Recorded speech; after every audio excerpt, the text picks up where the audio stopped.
안녕하세요. 오늘도 하나님 말씀으로 하나님의 임재를 깊이 누리시는 여러분 되시길 축복합니다. 쉽고도 정확하게 또 알차고 재미있게 하나님의 말씀을 가슴 깊이 새기는 시간입니다. 소문난 성경교실입니다. 이 시간 여러분과 함께할 저는 박인용 목사입니다.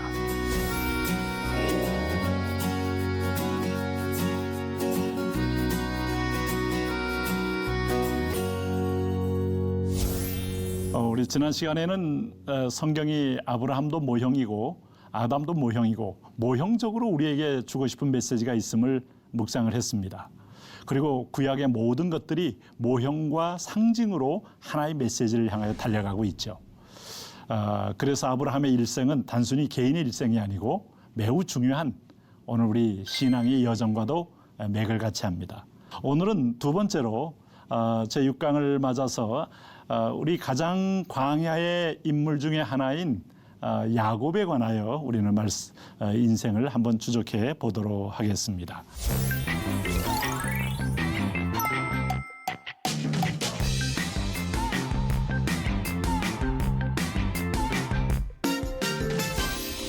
오늘 이 주제와 같이 광야 학교가 만든 믿음의 인물 야곱에 관하여 볼 때 야곱은 창세기 32장 8절에서 내 이름을 다시는 야곱이라 부를 것이 아니요 이스라엘이라 부를 것이니. 자, 여기서 야곱에서 지금 이스라엘이라는 이름으로 바뀌기까지 그의 인생에는 참 험악한 세월을 살았다고 그랬어요. 그게 광야입니다. 광야. 미움받기도 하고 고독하기도 하고 외롭기도 하고 자녀를 통하여 여러 가지 모든 상황에서 힘들기도 하고 야곱의 생애는 곧 광야의 여정인 걸 알 수 있어요.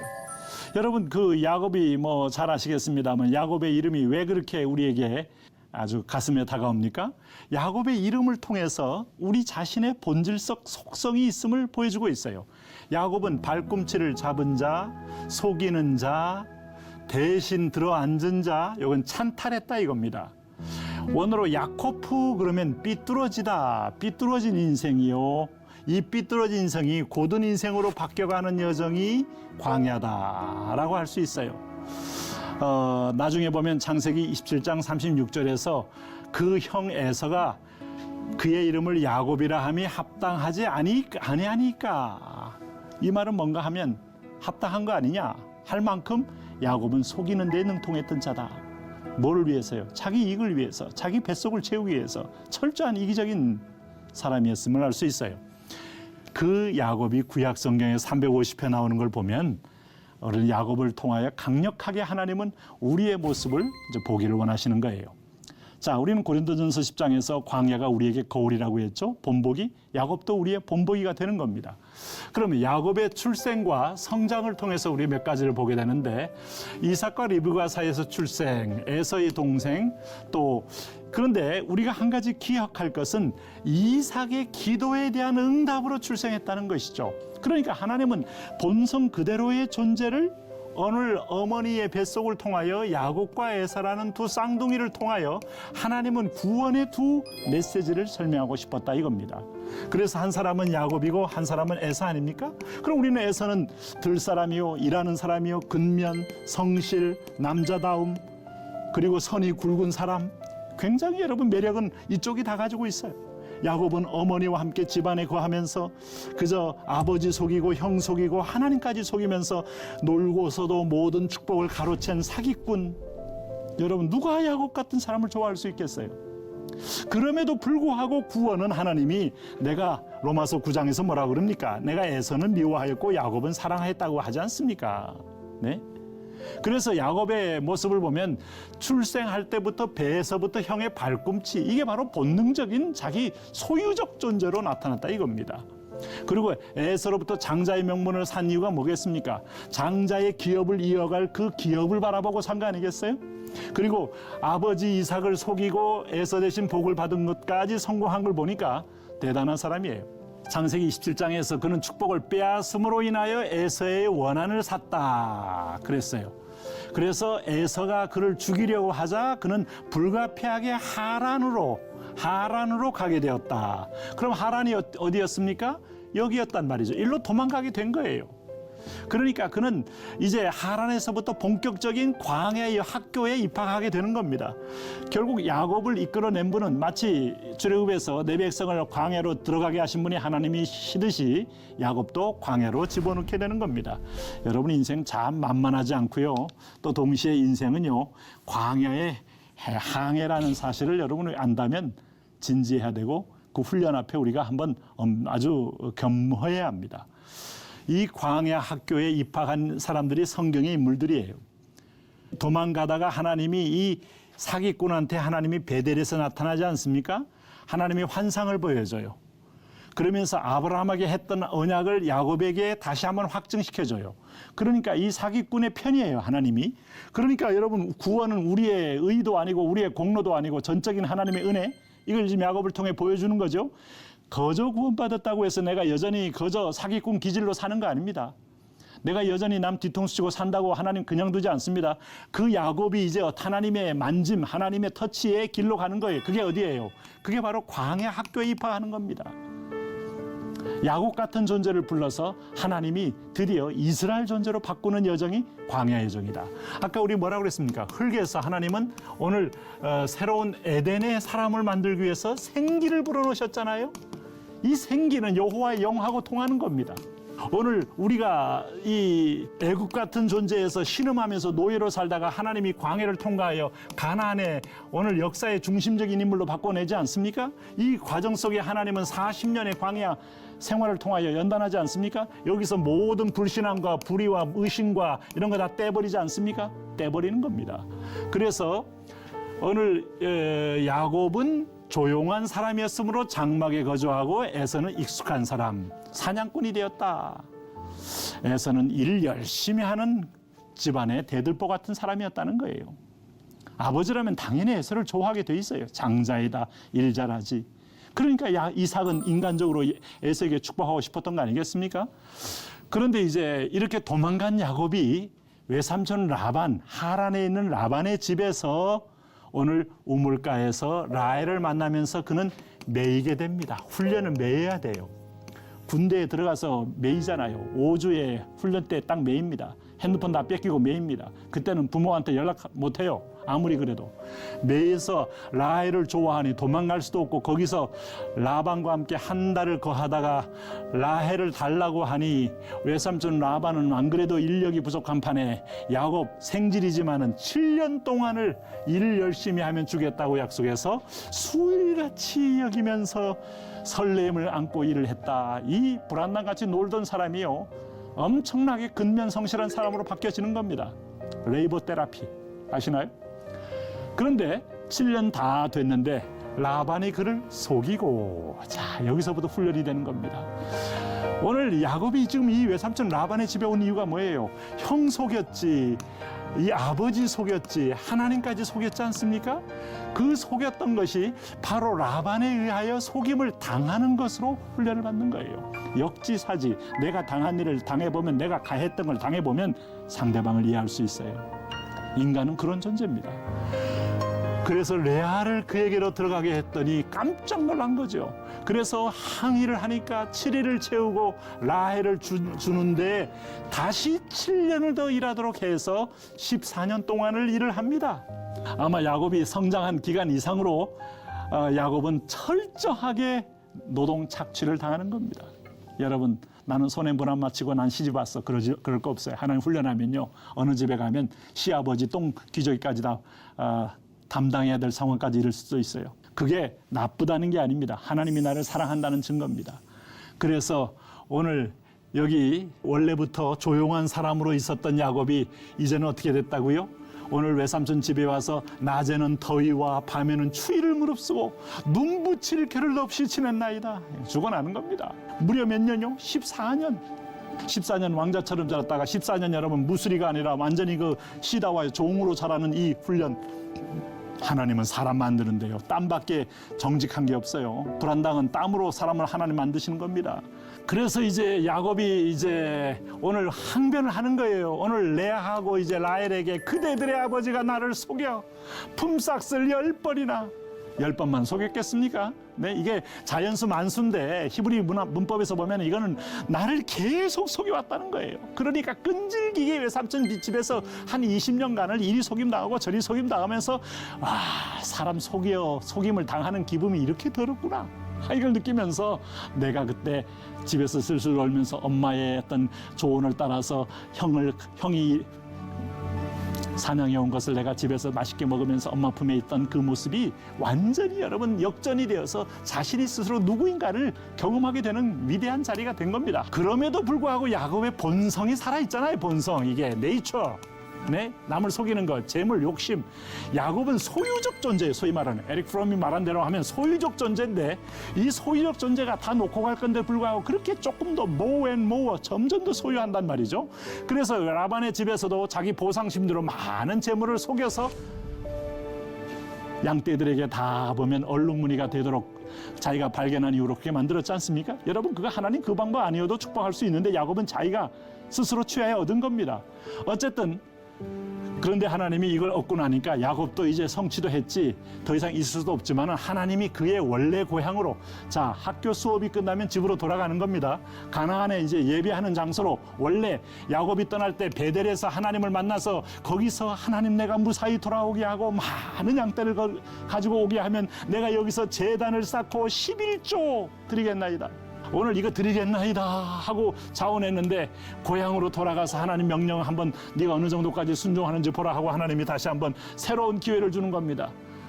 그런데 야곱이 돌아가려고 할 때 에서는 그 사이에 20년 동안 400명의 사병을 모일 만큼, 에서는 원래부터 여러분 부지런한 사람 아니었어요. 능력 있는 사람이고 수완도 좋고 경영 능력도 있어요. 400명의 사병, 아브라함이 318명의 사병을 거닐 정도로 경영력이 있었다면 에서는 훨씬 뛰어난 거죠. 이렇게 열심히 근면한 사람은 부자가 될 수 있어요. 그런데 이 에서가 400명 데리고 야곱 죽이러 오는 겁니다. 얼마나 야곱이 여러분 오늘 돌아가긴 돌아가야 하는데 얼마나 힘들고 무서웠겠어요. 그래서 오늘 에서에게 한 번도 형이란 말을 쓴 적이 없어. 주여, 주여, 네 주여. 자기는 종의 자세로 완전히 납작 엎드려서, 진짜 종이 된 건 아닌데 에서가 무서운 거예요. 힘 있는 자 앞에 엎드려지는 것은 여러분 겸손 아닙니다. 오늘 은혜 받기를 원하나이다 하면서 그는 오랜만에 야곱의 생애 사전에 없었던 간절한 기도를 합니다. 당신의 인생 속에 언제 기도해 본 적이 있나요? 어려우니까, 배수진을 칠 만한 절박한 상황이 되니까, 피할 길도 없으니까 그때 기도하잖아요. 내 형의 손에서, 에서의 손에서 나를 건져내시옵소서. 뭐 여러분, 솔직히 이런 기도가 제일 진실한 기도죠. 뭐 주의 영광을 위하여, 하나님 나라를 위하여, 선교를 위하여. 중보기도 보통 합니까? 중보기도 아무나 하는 거 아니고 하루아침에 되는 거 아닙니다. 이게 다 진솔한 기도예요. 내가 그를 두려워하면 그가 와서 나와 내 처자들을 칠까? 지금까지 20년 동안 내가 외삼촌에게 일을 하고 보상으로 내가 마지막에 한 움큼 쥐고 왔는데, 소유하고 왔는데 빼앗길까 봐 두려워서, 빼앗길까 봐. 야곱은 아직도 하나님을 경외하는 건 아니에요. 갈 길이 멀죠? 그래서 그 중에서 빼앗길 바에 에서에게 먼저 예물을 보내어 에서의 마음을 흔들자. 여러분, 돈 싫어하는 사람 누가 있겠어요? 그래서 뇌물이 통하는 거 아닙니까? 내 대한민국에 방산비리 뭐 100명이 막 감옥 들어간 적도 있었잖아요. 그런데 방산에만 있겠습니까? 다른 분야에도 다 여러분 오늘 이 예물이 뇌물이 되고, 뇌물을 여러분 싫어하는 사람 없듯이 해서 결국은 왜곡되고. 근데 오늘 에서도 그런 거예요. 에서에게 그의 종들이, 그리고 종들을 두 때, 세 때로 나눠서 한 때, 두 때, 세 때로 해서 이걸 순서대로 1, 2, 3, 그리고 뭡니까? 자기 맨 마지막에 두 아내, 그리고 다섯 번째로 아들들, 그리고 여섯 번째 자기. 여기 마지막 순간에 자기 탐해가 딱 들어있잖아요. 이거 다 죽거나 아니면 다 없어져도 자기 혼자 살겠다는 거예요. 전 야곱이 좋습니다. 왜냐하면 야곱만큼 진솔하고 솔직한 게 없잖아요. 이게 그대로 자기의 본 모습 보여주잖아요. 뭐 여기에 형식이 있습니까? 체면이 있습니까? 그런데 하나님께서 이 철저하게 이 에고이스트 야곱을 훈련시키려니까 얼마나 많은 시간이 필요했겠어요. 그러니까 창세기 40여장에서 험악한 세월을 보냈잖아요. 여러분, 왜 우리가 성경 공부합니까? 이 로드맵을 보면서 갈 자리를 빨리 가기 위해서 순종하고 가면 이 길이 도착하는데 버티다 보니까 하나님도 힘들고 나도 힘들고 이 연단이라는 거예요. 이 연단, 연습 연자, 연단. 불로 연단한다는 거 아니겠습니까? 불로 연단한 건 허물을 태워버리는 거예요. 자기 혼자 남았을 때 하나님이 홀로 하나님과 일대일로 마주할 기회를 하나님 반드시 우리 커리큘럼에 넣어놓습니다. 병원에서 나 홀로, 중환자실에서 나 홀로. 그때 기도 안 하고 100일 것 같아요? 야복 강가에서 홀로 하나님의 사자와 씨름했다. 이게 바로 여러분 오늘 야곱의 아름다운 훈련의 마지막 파이널 코스와 같은 학교 안에서 훈련은 이 정도입니다. 그가 사자와의 씨름에서 환도뼈가 위골 깨어졌다는 거예요. 근데 사실 여러분 하나님이 진 게 아닙니다. 해가 뜨면 야곱이 하나님 얼굴을 보게 되면 야곱이 죽기 때문에 지금 날이 세려하니 내가 어서 가야 한다라고 한 것은 그때 여호와의 사자나 하나님이나 고대에서는요 하나님과 거의 현현하는 동급으로 보고 있는 거예요. 그럴 때 내가 당신이 나를 축복하지 아니하면 내가 당신을 보내지 않겠습니다 하고 그 마지막에 그 강렬한 하나님에 대한 집착이 그는 이스라엘이라는 이름을 얻게 된 거죠. 네? 그리고 그 씨름한 곳이 분이엘 하나님의 얼굴. 믿는 자로 태어났지만 언제 하나님 의식한 적이 있어요? 아무도 없을 때 도망가다가 베델 땅에서 하나님이 직접 내려와서 하늘에 사닥다리를 놓고 천사들이 내리락 오르락 하는 거 보면서 여기가 여호와의 집이요 하나님의 성소로다 하고 놀랬지만 그 이후에 하나님께 뭐 의지하고 기도한 적이 있어요? 이제 여기서 간절한 기도하고 마지막 야복강에서 절박한 기도를 한 겁니다. 이 절박한 기도는 사람 바꾸게 할 수 있어요. 우리 인생 속에 기도할 수밖에 없는 상황, 윅포인트를 하나님 너무 잘 알아요. 어떤 사람은 자녀고 어떤 사람은 남편이고 어떤 사람은 자기 자신의 자존심이고 네? 그 부분이 상하게 되면 우르락부르락 울긋불긋 하다가 마지막에 갈 데가 없으면 여러분 토하게 돼요. 토하게 돼. 이 토한다는 말이에요. 토한다는 거예요. 토한다는 거. 하나님께 심령을 토하는 거예요. 한나도 여러분 원래 한나가 그렇게 기도하는 우아한 스타일이 아니었잖아요. 근데 분리나가 하도 고통을 주니까 성전에 들어가서 하루 종일 앉아서 입이 딸싹딸싹 할 만큼 그러니까 금식하며 기도한 거예요. 입을 벌릴 수도 없을 만큼 기도한 거예요. 그러니까 엘리가 네가 왜 낮에부터 술을 마시고 이러느냐 하면서 아주 질책을 하지 않습니까?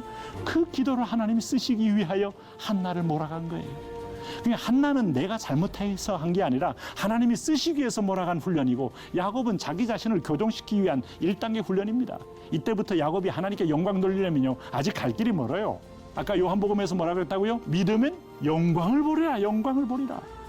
이 자리가 되는 것이 꼭 천국 가서가 아니라 이 지상에서 하나님은 우리에게 광야의 연단, 광야의 훈련을 통하여 이루기를 원하신다. 그런데 고향으로 안 가요. 고향이 어디입니까?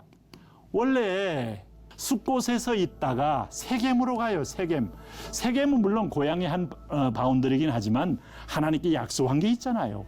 처음으로 예배했던 베들로 가야죠. 내가 다시 오면 잊어버려요. 우리가 여러분 예배 하나님 내가 이거 응답해 주시면 기어코 내가 11조도 그리고 교회 주일 성수도 하나님께 온전한 헌신도 잊어버려요. 우선순위에서 밀려요. 그래서 세겜 땅에서 머물면서 여기서 집 짓고 아예 거주자가 됩니다. 거주자.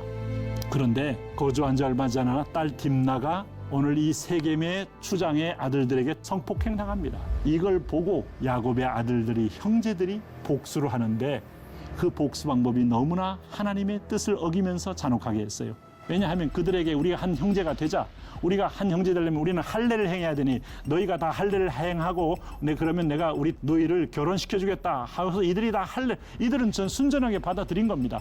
할례를 행하고 있을 때 할례를 행하면 한 달 동안 꼼짝 못합니다. 그때 가서 시므온하고 레위하고 가서 다 목을 쳐서 다 죽여버리고 약탈했잖아요. 그 물건 내가 약탈했지 않습니까? 지금 여러분 세겜의 추장입니다. 얼마나 어리석습니까? 세겜의 종족들이 다 일어나서 이 야곱의 한 가족 몰살하기에는 일도 아니에요. 그러니까 후닥닥 막 고통스러워서 야곱은 이런 일이 딸이 추행 성폭행 당한 것도 고통스럽지만은 아들들이 그 세겜의 추장의 아들들하고 세겜족을 죽인 것도 고통스럽고 약탈한 것도 고통스럽고 견딜 수 없는데 이때 비로소 생각이 난 거예요. 자, 우리가 누가복음 15장에서 탕자가 다 잃어버리고 나고 관계 잃어버리고 오늘 돈 잃어버리고 건강 잃어버리고 나니까 he came to himself 했다는 거죠. 그는 스스로 돌이켜 스스로 옛날에 하나님이 내게 해준 말씀이 맨 마지막에 기억나는 거예요. 우리가 평소에 하나님이 제일 먼저 기억나면 연단할 필요가 없어요. 그런데 우리는 이 땅 가운데서 하나님께 두들겨 맞고 매를 맞고 난 다음에 기억나니까 문제입니다. 그는 다시 베델로 가서 단을 가자 해서 베델로 가는 겁니다. 여러분 여기까지 이렇게 하나님이 스쿨에서 훈련했는데 야곱을 아직도 하나님의 사람으로 세우기에는 아직도 여정이 많아요. 왜? 야곱은 철저하게 에고 자기 중심에서 우리는 하나님 중심으로 바뀌어야 됩니다. 인본주의에서 한 신본주의로 바뀌는 게 이게 훈련이에요. 이게 신본주의로. 여러분 오늘 내가 먼저에서 하나님 먼저로 하나님 제일주로 바뀌는 게 훈련의 목적입니다. 여러분 훈련이 어떻게 되셨어요? 우리 일상 속에 이렇게 말할 수 있나요? 그래서 연단은 기다리고 있는 겁니다. 오늘 보세요. 마지막 훈련이 뭐겠습니까? 그는 마지막에도 12아들 가운데 마지막에 라헬에 대한 사랑을 그는 잃지 않았기 때문에 라헬의 핏덩이, 라헬은 애 낳다 죽잖아요. 그럼 하나님은 누구를 통해서 일을 하시는 거예요? 레아를 통해 일을 합니다. 야곱이 좀 큰 마음을 가지고 라헬보다 레아에게도 깊은 뭔가 하나님의 뜻을 믿고 맡겼다 그러면 아마 이 가정 화평했을 거예요. 그런데 야곱은 자기 소욕대로 마음에 드는 여자면 이 여자만이지 레아는 아니라는 거예요. 네? 그래서 그가 죽고 난 다음에 그가 아단 아들 요셉하고 누굽니까? 베냐민 두 아들을 그렇게 딱 품에 안고 집착을 하고 있는 겁니다. 이게 잡을 집착이에요. 집착. 붙을 착자, 이 집착. 사랑은 집착이 아닙니다. 근데 하나님은 그걸 뽑아내잖아요. 언제요? 그때 기근이 오잖아요. 기근이 와서 이미 요셉은 이미 이가 형들이 짐승이 물어갔다고 해서 아버지는 이미 요셉의 마음속에 머릿속에는 요셉을 잃어버린 거잖아요. 그런데 요셉은 이미 하나님의 섭리로 와서 애굽에서 총리가 되어서 양식을 나누는 자의 입장에 있지 않습니까? 그러니까 형들은 이 요셉이 총리가 된 걸 꿈에도 생각 못 하잖아요. 왔다가 형 요셉이 베냐민을 보고 싶으니까 너의 아들 막내가 있지 않느냐 하니까 깜짝 놀라서 베냐민 제외하고 보냈다가 양식을 위하여 베냐민까지 보내는데 야곱 입장에서 볼 때는 요셉도 잃어버리고 베냐민도 잃어버린 셈이 되는 겁니다. 그러니까 여러분 다 내려놓으셔야 돼요. 다 그냥 하나님께 다 내려놓으세요. 다 포기하세요. 네? 그럴 때 야곱이 뭐라고 말해요? 하나님이 이걸 통해서 이 기근을 통해서 야곱을 이렇게 훈련시키는 겁니다. 전능하신 하나님께서 드디어 하나님이 누군지를 알아요. 자, 이스라엘 백성이 이 하나님 엘샤다의 하나님만 분명히 알았다면 그는 그렇게 의심하거나 원망하지 않았을 거예요. 그 사람 앞에서 너에게 은혜를 베푸사 그 사람으로 너희를 다른 형제와 베냐민을 돌려보내게 하시기를 원하노라. 그래도 너 베냐민은 잃고 싶지 않아요. 야곱이 잃어서 얼마나 마음이 아픈데. 그런데 바로 이 한 구절을 뽑기 위해서 하나님 훈련시키는 거예요. 그러나 내 손으로 안 되는데 내가 자식을 잃게 되면 이르리로다. 이걸 내려놓음이라고 합니다. 어떻습니까, 여러분? 돌이켜보니까 나중에 양식을 살 때도요, 이 소유적 존재가 양식을 조금만 사라. 이 말을 계속해요. 조금. 이게 성경이 막 창세기에 반복합니다. 왜 반복할까요? 야곱이 이제는 소유하는 데 목적이 아니고 함께 누리고 함께 존재하고 이것도 먹는 것도 하나님의 허락이고 잃는 것도 하나님의 허락이고 이 큰 하나님의 손길을 그는 이제 드디어 의식하기 시작하는 거예요. 그러면서 하나님의 사람이 되는 겁니다. 여러분 다윗이 13년 광야 기간 동안에 얼마나 많은 굴을 향하여 도피하고 다윗 잘못 아니지만 왕이 되려면요 하나님 앞에 겸손하고 스스로 낮추고 하는 그릇을 만들으셔야 돼요. 네? 사도 바울 여러분 그렇게 교만했던 사람이 뒤집어지긴 했습니다만 아라비아에서 3년을 있으면서 그는 엄청난 여러분 하나님과 1:1 관계를 맺었습니다만은 우리는 우리 자신이 사형 선고를 받은 줄 알았으니 이는 우리로 자기를 의지하지 말고 오직 죽은 자를 다시 살리시는 하나님만. 알고 보니까 아브라함도 그렇고 이 요셉도 그렇고 다윗도 그렇고 부활 신앙까지가 여러분 오늘 우리 죽음에 대해서 두려워하지 않고 죽어도 산다. 이게 하나님 훈련의 파이널 코스라는 걸 알 수 있어요. 여러분 어디까지 왔습니까? 예수님의 광야는요 예수님의 예수님 되심을 드러낸 겁니다. 그래서 성경을 보면 모든 사람들은 이 40이라는 것은 땅의 숫자입니다. 동서남북 4를 의미하는데 여기 곱하기 만수하면 40이 되지 않습니까? 이 40일로 계속 성경은 그 소위 말하는 메타포를 이끌어가면서 오늘 이 40일이 누구에게나 있다는 걸 얘기합니다. 그래서 우리가 이제 전체를 보시게 되면 노아 홍수도 40일, 또 미디안 광야에서 보낸 사실도 모세도 40년, 시내산에서 보낸 시간도 40일, 호렙산에 걸린 시간이 40일, 예수님 광야에서 보낸 시간도 40일, 부활에서 승천까지 이 땅에 계신 것도 40일. 이 땅의 숫자 4와 만수 40은 우리에게 각자의 필요를 따라 하나님이 완벽한 광야를 예비했다는 걸 보여줘요. 사역을 위해서, 그의 영광스러운 일을 위해서. 여러분, 광야를 두려워하라고 말씀드린 건 아닙니다. 광야는 분명히 축복을 위하여 하나님 우리를 정련해 나가는 과정입니다. 자, 이렇게 모든 인생은 광야가 있음을 여러분 기억하시기를 바랍니다. 오늘은 여기까지 하겠습니다. 여러분, 유익한 시간이 되셨습니까? 물론 한 인생을 스케치하다 보니까 좀 빨리 지나가긴 합니다만은, 그러나 아브라함이든 야곱이든 좀 더 자세히 들어가 봐도 일일이 광야의 여정이 있다는 것을 우리는 크게 배우게 됩니다. 오늘 내용은 유튜브를 통해서 다시 보실 수 있으니까 꼭 챙겨보시면 좋겠습니다. 다음 시간에는 특별히 광야에서 일어날 수 있는 위험한 요소들이 있습니다. 그걸 한 대목 한 대목을 보면서 어떻게 승리할 것인가를 함께 묵상하도록 하겠습니다. 오늘도 하나님의 은혜로 기쁜 하루 보내시고요. 다음 시간에 뵙겠습니다. 감사합니다.